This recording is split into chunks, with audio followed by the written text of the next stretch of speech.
Husker Nation. Celebrate 4-3. Three bugs that hit. We gotta talk about it. You are Locked On Huskers, your daily podcast on the Nebraska Cornhuskers, part of the Locked On Podcast Network, your team every day.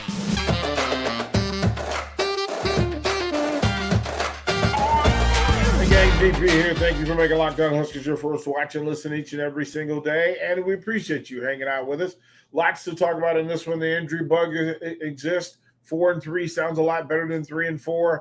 And, oh, by the way, having the number one volleyball team in the country is awesome.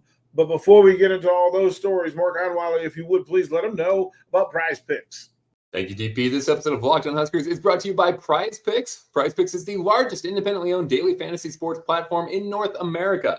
They're the easiest and most exciting way to play daily fantasy sports. It's just you against the numbers. Instead of battling thousands of other players, including pros and sharks, you just pick more than or less than on 2 to 6 player stat projections and watch the winnings come rolling in. PrizePicks is really simple to play. You can make your picks online and submit your entry in less than 60 seconds. They offer quick withdrawals, easy gameplay, and an enormous selection of players and stat types that makes PrizePicks the number one daily fantasy sports apps.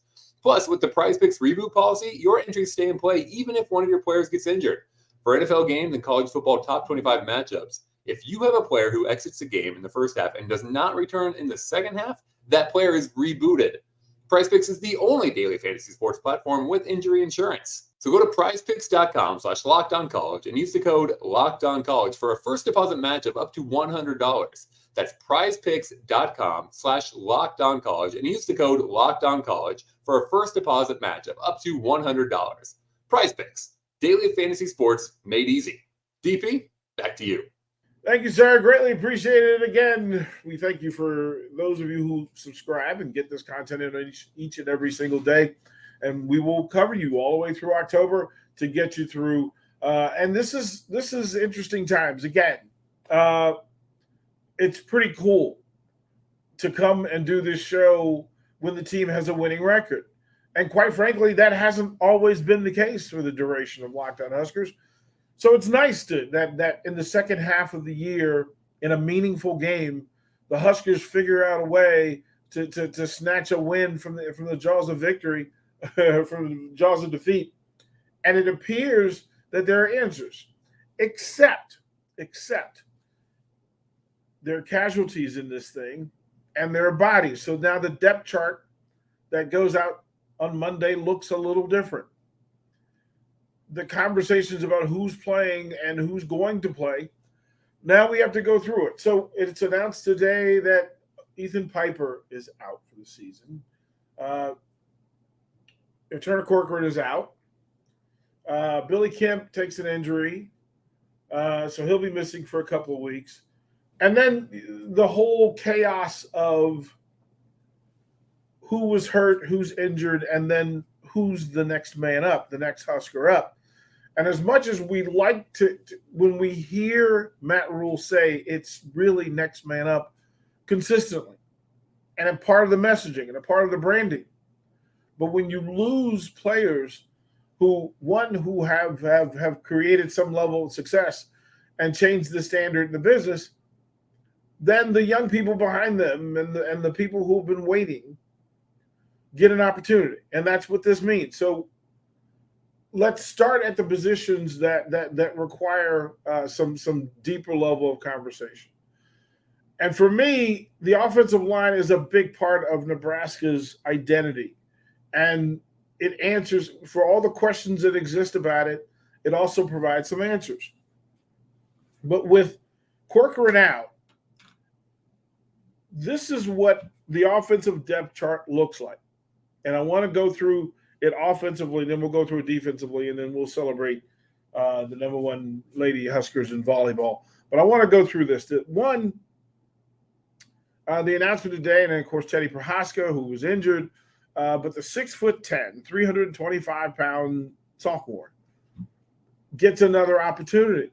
And you could pencil him in at left tackle in a bit of a move. And we watched it against Northwestern where Justin Evans-Jenkins, who was the number 2 center and also in the jumbo packages and getting the work in short yardage, becomes the starting left guard for the Huskers.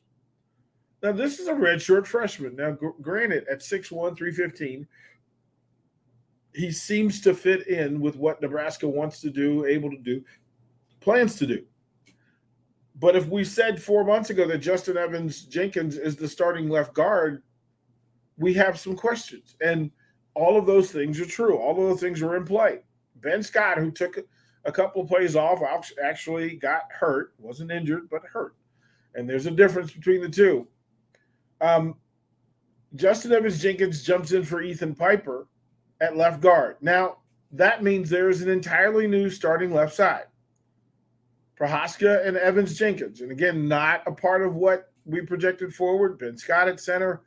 And then with Nori out as well, Henry Lutovsky, who again, youth and they're getting experience, but this is still a sophomore, a redshirt freshman, a junior, and a sophomore. And that means that another freshman from Raymore, Missouri, that Jaden Doss gets the slot start. And then you have to figure, okay, what's behind that? But that now puts Malachi Coleman, Alex Bullock at the two receivers, Janarian Bonner or Liebentritt at fullback, with Emmett Johnson now as the 1A runner, and Anthony Johnson as 1B, and with Joshua Fleeks as running back 3. Again, if there were months ago, would we have scratched our head to the scalp if we were told that Justin Evans-Jenkins, Henry Lutovsky, Jaden Doss, Jalen Lloyd, Heinrich Harburg, Emmett Johnson, Janarian Bonner are the starters on offense? I'll take your comments for what your reaction would have been. And now we're smarter. We know more than we knew. But those numbers, those names in those positions, that's a thing. And here's the thing. That means that freshman Gunnar Gatola is the lead backup at left tackle. That means that Sam Sledge, the freshman from Omaha, is the backup at left guard. And remember that Justin Evans-Jenkins is also your number 2 center. So, knock on wood, forbid that anything happens. But there's some names. Jacob Hood, redshirt freshman, Nashville, 6'8", 350 pounds. Well, he's the backup at right tackle. And then here's a name, Tyler Knack. And it's a name that I'm familiar with because I know the family from Cottonwood Heights, Utah. But a redshirt freshman who transfers in, the fact that we could see any and all of them Saturday, again, in a meaningful game in the Big Ten Conference. Listen, kudos to the coaching staff for getting these young men ready and available and prepared. Some of them stepped up and took their shot. Some of them will be thrown into the fire in a Big Ten meaningful game in front of 90,000 folks in a sea of red. We'll throw it a break. We'll come back. We'll go on the defensive side and look at that depth chart because it gets more interesting. And again, different names are in play, but we'll talk about that when we come back to Lockdown Huskers.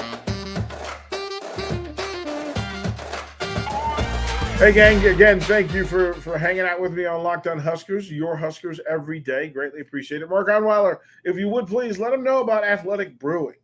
Thank you, DP. This episode of Locked On Huskers is brought to you by Athletic Brewing. Athletic Brewing Company has completely changed the non-alcoholic beer game.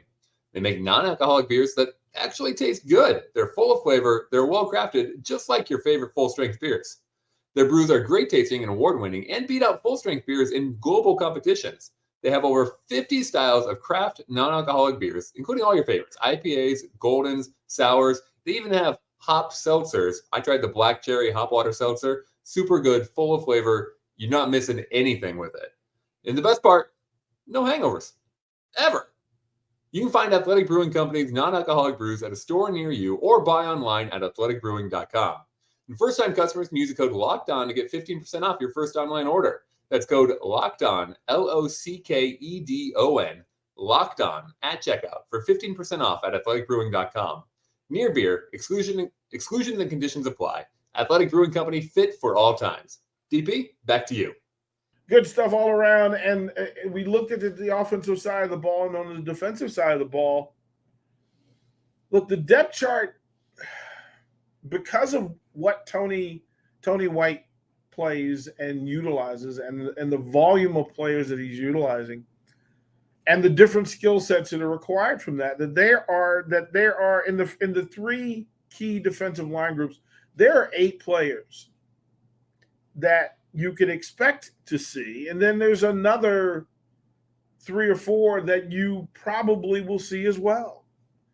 The emergence and reemergence of Ty Robinson and Nash Hutmaker as forces on the inside, and then with the flexibility that's allowed that you can run Cameron Lenhart out there in passing situations. You can put Ruquan Buckley out there. Riley Van Poppel's getting tons of work as well. Chief Borders sitting on the edge in certain situations for what you need. Jamari Butler stepping up and becoming the playmaker that was thought of him, with Blaze Gunnerson, who is growing into his time. He's growing into the position.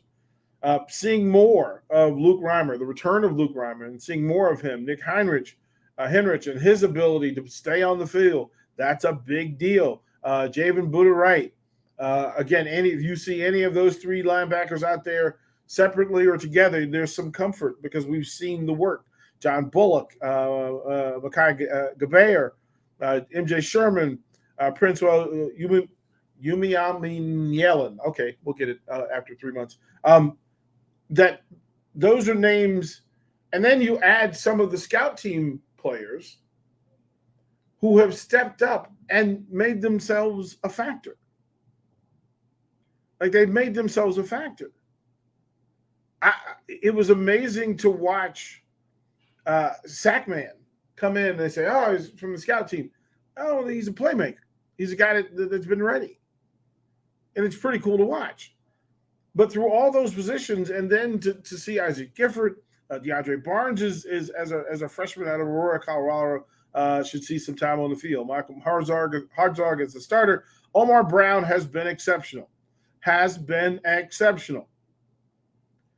And the freedom and the ability to move folks around. Now, some of that's back in play because Tommy Hill is hurt, but we don't know if he's out. So that's a day-to-day thing. Ethan Nation behind him on the depth chart with Quentin Newsome and Tavon Lynham at the corners, along with Phelan Sanford, Kobe Bretz at safety. You've got some depth. Nebraska has some guys who have gotten tons of work. And then we're finding out more about them in the way that Tony White can use them. What we saw against Northwestern was fluid transition between talent and the depth chart. That they were very job specific in what was being required of them. Then it allowed Phelan Sanford to excel in space and putting guys on the ground and watching tackles for losses and being able to rattle Northwestern offensively. And then to keep them out of the end zone. Listen, the 9 points is just a matter of all the trips into the red zone and not being able to push the ball into the end zone. Nebraska didn't give up a touchdown on Saturday against Northwestern. And a lot of that was timing. Keep critical pressure at critical moments, being able to get off the field, getting guys on the ground, tackling folks and getting the defense off the field, giving the ball back to the offense and Heinrich Haarberg. It's interesting to watch that through all the numbers on that depth chart, there are 26 players, and there's probably 30 defenders who will be a part of the regular rotation for Nebraska. And I say that because there is tracking in recent history. Even though Purdue has a new head coach, and some different players. The names that exist and the names that are returning are names that Nebraska fans know and understand. So being able to identify how this defense is going to attack a Purdue offense that has Devin Mockabee, who absolutely gives Nebraska fans nightmares. He's currently averaging 4.5 yards a carry. He's got 4 touchdowns, but the 30-carry beast of a game that he had against Nebraska a year ago, he kept the chains moving. Tyrone Tracy is legit at 50 carries for 300 yards. The guy that's averaging 6 yards a carry, he's got 5 touchdowns. Thunder and lightning is the great way to figure it. That Mockabee and his size and balance, and then Tracy and his explosiveness. Oh, and by the way, Hudson Card at quarterback also can put his foot in the ground and make positive things happen. Card is a poised quarterback. He is under control, and he's got some receivers. And the most frightful player on the field offensively for Purdue is Deion Burks, because Burks, I watched their previous 7 games, and he just kept pulling them out of bad situations. He kept winning 50-50 balls. He kept winning one-on-one matchups. And then on the other side, listen, they're not bad on the other side with TJ Sheffield. And Nebraska knows that because Sheffield was in the end zone last year. He's only scored 1 touchdown this year, but Sheffield was a factor last year against Nebraska.